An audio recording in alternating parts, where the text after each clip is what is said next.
Hello, Ripley's. You're not going to believe it. The Drew Carey Show, Tuesdays at 8:30 on ATV.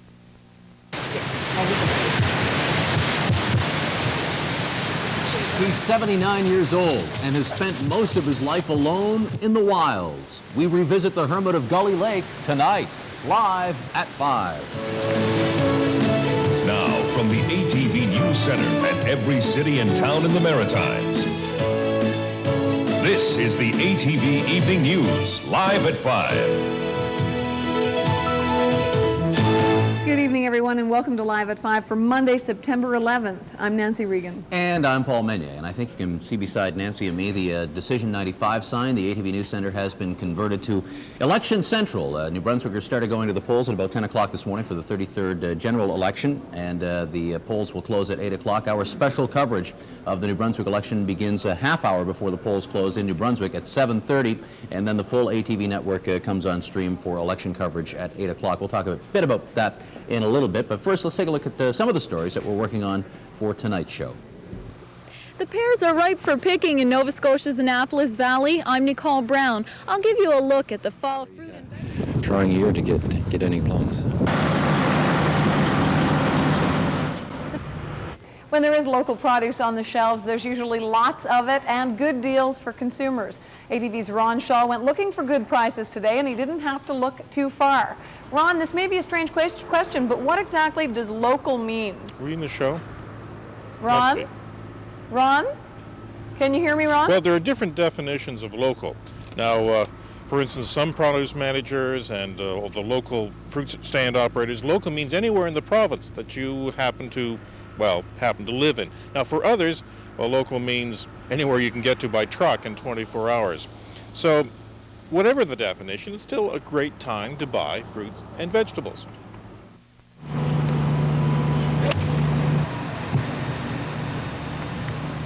Nice shot. Welcome back to Live at 5. 30 high school students from 5 northern New Brunswick schools were out of class and on the links of Miramichi Golf Course this afternoon. The future pro golfers, hey, you never know, were competing in their zone playoffs. The 4 top schools will move on to the regional championships to be held in Bathurst later this month.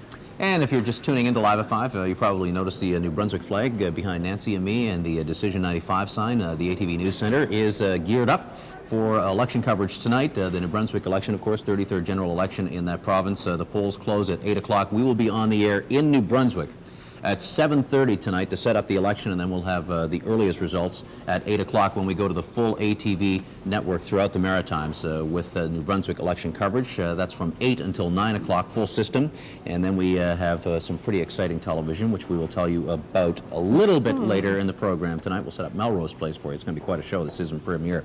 But the election coverage is all set to go. We have researchers, computer people running around making the final adjustments to the hardware and the software, and we should bring you the fastest election coverage results here on ATV. Again, beginning at 7:30 in New Brunswick, 8 o'clock throughout the region. And there should be some interesting races to keep track of, so stay tuned. We'll all be here to cover it for you. Right now, Steve Weagle's been working for some time now on the weather picture. How's it looking, Steve? Well, great election weather, Nance. Lots of sunshine. In the loop, they're sending us a dozen hot ones. Yeah, well, who's on? Just us. ATV's hot hospital drama ER cleaned up at the 49th annual Emmy Awards last night in Pasadena. The show took home 8 Emmys, reaching the record set by Hill Street Blues for the most awards won in a single season. Quite an accomplishment. We're going to check in on another hot ATV program in just a few moments. First, let's go over to Steve Weagle with our Wake Up Weather. Steve? All right, some pretty good looking weather for the next 24 hours. Here's the North American satellite. Big area high pressure over our area, in fact, all the way down through the deep south. So we're looking at the sunshine to continue. Here's a little weather fact for you. The next 5 tropical storms are hurricanes: Marilyn, Noel, Opal, Pablo, and Roxanne. And you'll notice there is no name starting with Q. In fact, they go in alphabetical order, but the guys at the Weather Center decided because there wasn't very many names that started with Q that they'd leave the name out completely. So you'll never see a hurricane starting with the letter Q. All right, here's a close-up of the Maritimes showing clear skies over our area. A little bit of warm frontal cloud just back to the west, which will slide through, maybe giving a little bit of cloud to northern New Brunswick overnight. So for the wake-up weather, well, sunshine once again, 5 to 10 degrees, so rather cool in the morning. And temperatures will get a chance to warm up. It'll be a pretty good Tuesday out there with 23 in Fredericton, 20 for Charlottetown, 21 for Halifax, 18 for Yarmouth. Guys. Thank you, Steve. Speaking of temperatures, the airwaves will be sizzling tonight with a special 1-hour season premiere of Melrose Place. Now, of course, you'll remember the nail-biting cliffhanger at the end of last season that left many of the cast members in danger of losing their lives because of a huge bomb at the Melrose apartments. With the latest in Melrose fever, ATV's Janice Landry with some of your predictions. It's worse. Wait a minute, let's do a quick wrap first to refresh your memory. In the last episode, Allison flies back from Hong Kong to try and stop Billy's wedding to Brooke. What do you think is going to happen with the marriage? I think they'll stay together for a couple of months, and then they're going to get divorced, and then Allison and him will end up getting back together. Yeah. Oh, you're a romantic at heart. I think so. Matt is framed for the murder of his lover's wife. Jess assaults Joe, which leads to a fight between Jake and Jess. I don't think either of them are going to die, but they're going to be like really in bad condition, and it's going to be a big hospital thing for a long time. Oh, the big hospital scenes by the bedside. Yeah, yeah, a lot of those. You're going to be watching Melrose tonight? We already have it planned out in the quad. What are you doing? All of us are going to meet, eat a lot of popcorn, sit down together, and have a big shindig. The big season openers tonight. You going to watch? Okay, I'll watch. The finale is an explosive situation where Kimberly, driven by the strange voice she hears, plants bombs at Melrose Place. Chance brings most of the characters together there. Michael's going to stay alive. Definitely going to stay alive. Why do you think Michael? Because that's what she wants to kill. Really, she wants to kill them all, but Michael's her vengeance right there. I think it's going to go up. You think it's going to go up? I think it do. They probably should be killed, but they probably won't, because then the show would be canceled. What do you think's going to happen tonight? Are they all going to die? I don't think so. I think something will save the day, and it'll be a whole new season. Kimberly.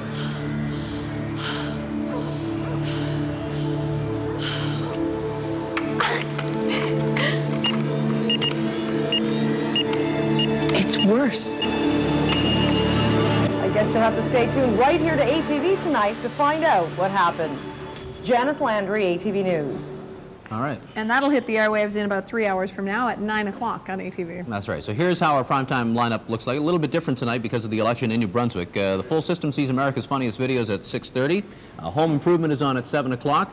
Seinfeld for Nova Scotia viewers at 7:30. We will be on the air in New Brunswick with election coverage beginning at 7:30, and then the entire system joins us, ATV system at 8 o'clock, as we go with Decision 95 New Brunswick votes until 9 o'clock, and then it's the much ballyhooed and much awaited Melrose Place season premiere. Murphy Brown's at 10, Sybil is on at 10:30, and at 11 to take us to the CTV News at midnight, Law and Order. And tomorrow on Live at 5, as we enter a new season of minor sports, many maritime parents face the often expensive task of buying athletic equipment for their kids. So how can you outfit your children without breaking the bank? We're looking for budget-friendly answers tomorrow on Live at 5. That's it for the Monday edition of Live at 5. Thanks a lot for tuning in. We'll see you tonight at 7:30 in New Brunswick. And the news continues now with Steve Murphy. Steve. All right, thank you, Nancy. Tonight's day of decision. It's all over but the voting.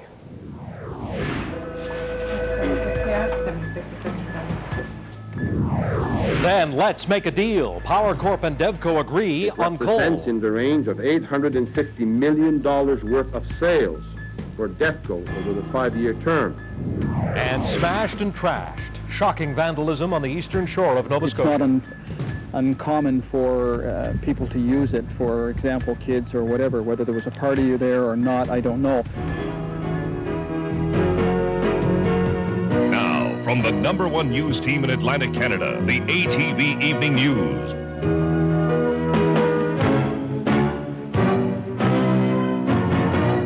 Good evening, I'm Steve Murphy. It is all over but the voting, and the voting is almost over. New Brunswickers are writing the final chapter of the 1995 provincial election. The polls close in 2 hours. ATV journalists, producers, and photographers are stationed across the province to cover the results. We're checking in with them tonight, beginning with Laverne Stewart at Frank McKenna campaign headquarters on the Miramichi. What's going on there, Laverne? Well, Steve, voter turnout has been steady here on the Miramichi today. Got a coin? You don't know? Yeah, I know. Voters say they've had no trouble making up their minds as they cast their ballots. Premier Frank McKenna and his wife Julie voted shortly after the polls opened today in his riding of Miramichi-Bay-du-Vin. He won't say how many seats he expects his party to win. Waiting for a jury to come in a trial. I feel an enormous sense of apprehension. McKenna spent part of the day visiting campaign workers in his riding before heading off to the Miramichi Golf and Country Club to get in a round of golf this afternoon. And Steve, depending on how McKenna did in that golf game this afternoon will determine exactly whether he's tense or relaxed tonight as he waits for the polls to close. I suppose he was hoping for a hole-in-one. We'll have to wait and see. Okay. Thank you, Laverne. Over on the other side of the province in northwestern New Brunswick, the turnout is also brisk as the polls are preparing to close in a couple of hours from now. ATV's Alan Johnson live at Tory headquarters, that's Valcourt headquarters, in Edmundston tonight. Alan? Well, Steve, this is seen as one of those bellwether ridings because the Tory leader is running against McKenna cabinet minister. Now, the turnout here has been good. In fact, there are even lineups at the polls to begin the day.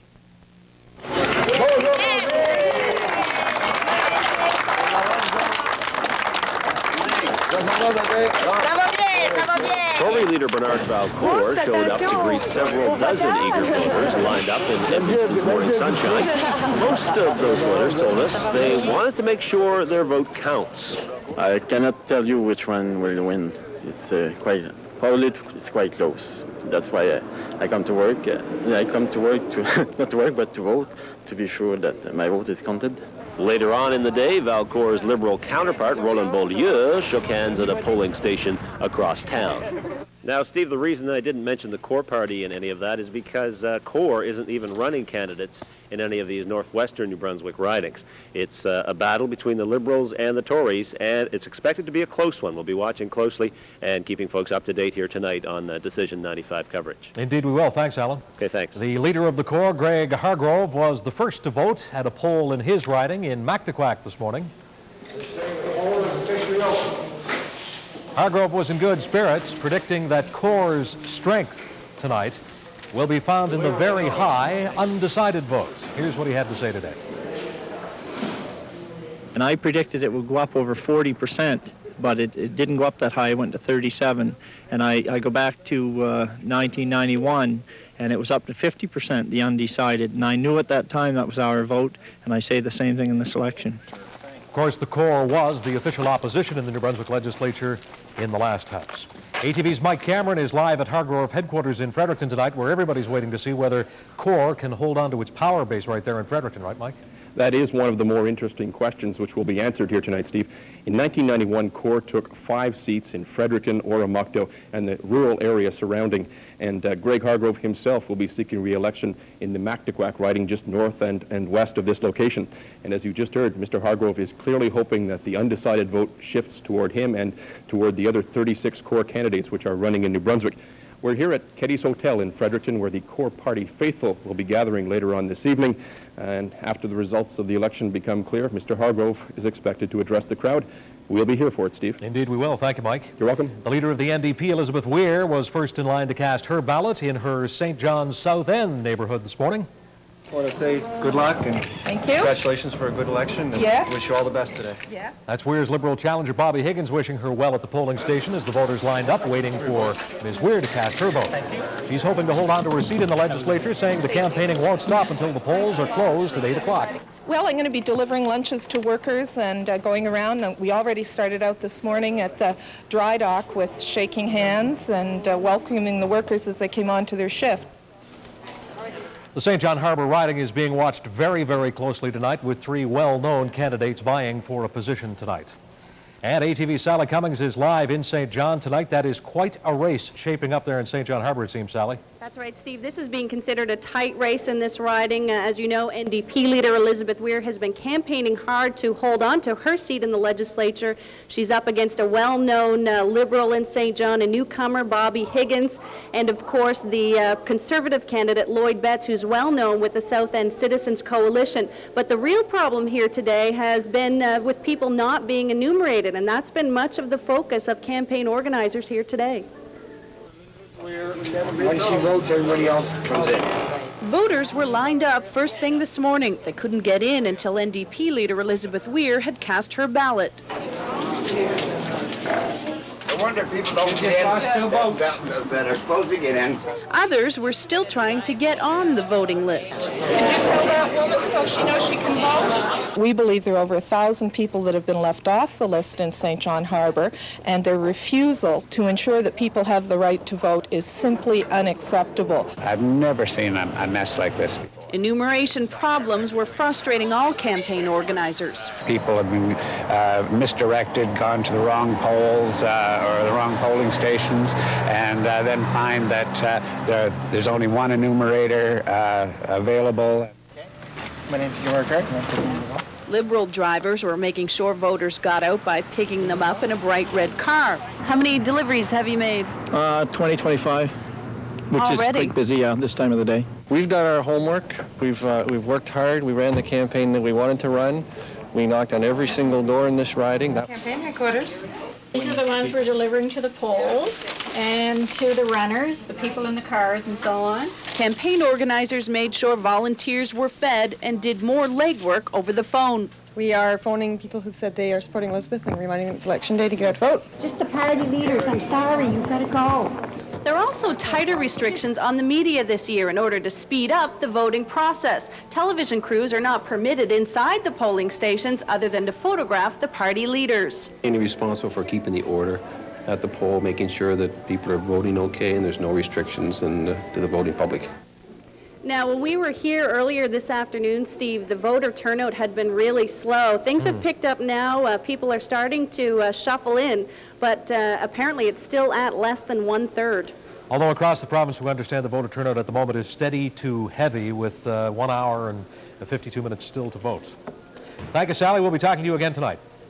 ATV's complete and live coverage of Decision 95 New Brunswick votes begins tonight at 7:30 in the province of New Brunswick. Nova Scotia and eastern Prince Edward Island will join the telecast in time for all of the results at just before 8 o'clock tonight.